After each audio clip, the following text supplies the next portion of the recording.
কেন্দ্ৰীয় চৰকাৰে ইতিমধ্যে অষ্টম দৰমহা আয়োগ গঠন কৰিছে। ভাৰতৰ কোনো ৰাজ্যই এতিয়ালৈকে ৰাজ্যিক পৰ্যায়ত ষ্টেট পে কমিশ্যন গঠন কৰা নাই। কিন্তু আজি আমি অসমৰ প্ৰাক্তন অতিৰিক্ত মুখ্য সচিব সুভাষ দাসৰ অধ্যক্ষতাত 8th Assam pay commission constitute কৰাৰ সিদ্ধান্ত লৈছো। এতিয়ালৈকে ভাৰতৰ কোনো স্টেট গভर्नमेंटे पे कमीशन कॉन्स्टिट्यूट करा नहीं। रूरल एचआरए अलग रहेगा तो वो एक अलग केस है। अदरवाइज यूपी गवर्नमेंट भी मुझे लगता है कि टुकड़ों में तो भत्ते मतलब एरियर नहीं देती होगी। इतना एरियर लोगों का बनता ही नहीं कि उसे 3-3 बार में दे या मतलब इस तरह से टुकड़ों में दे।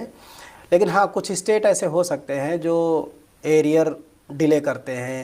बहुत सारे स्टेट ऐसे भी हो सकते हैं जो उसी दिन से लागू करें 8 CPC को। अभी जैसे आपने खबर देखी होगी कि 3 दिन पहले ही असम सरकार ने, ऐसा पहली बार हुआ है कि किसी स्टेट गवर्नमेंट ने अपना पे कमीशन गठित किया हो। अब लोग खुशियां मना रहे हैं, हालांकि मुझे तो ये कोई खुशी वाली बात नहीं लग रही है।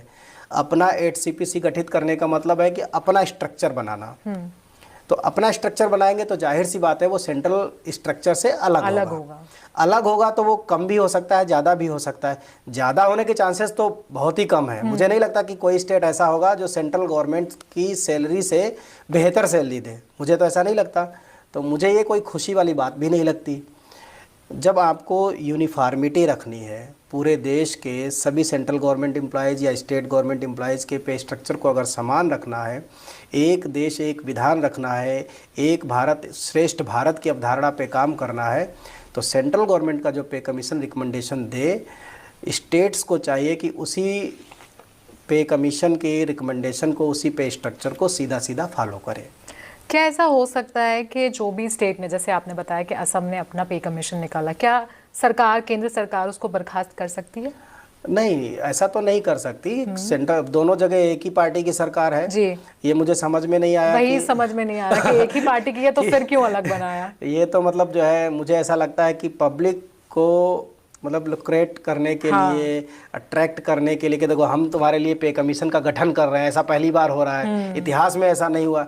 ये बड़ी बड़ी बातें बोल करके, और जब उसके ऊपर से कवर हटेगा ना तो फिर उसके अंदर मतलब जो है टाफी निकलेगी, है ना। तो वो वही वाला हाल होने वाला है। एक ही पार्टी की सरकार है पूरे देश में, वो लोग असम में भी और यहाँ भी।